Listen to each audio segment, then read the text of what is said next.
पुणे महापालिकेकडून दीनानाथ मंगेशकर रुग्णालयाला नोटीस 22 कोटी 6 लाखांचा थकीत कर भरण्याचे निर्देश 2 दिवसात कर न भरल्यास थेट जप्तीच्या कारवाईचा इशारा।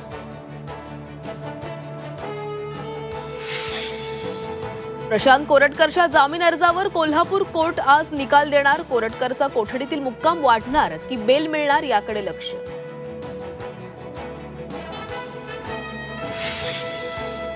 वक्फ दुरुस्ती कायदा आजपासून संपूर्ण देशात लागू। केंद्र सरकारकडून अधिसूचना जारी।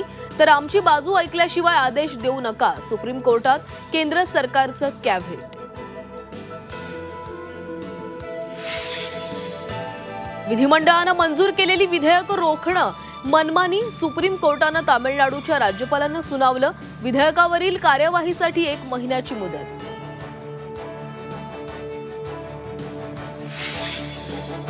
अमेरिका आणि चीनमधील व्यापार युद्धाचा भडका। डोनाल्ड ट्रम्प यांच्याकडून चीनी वस्तूंवर 104% आयात शुल्क।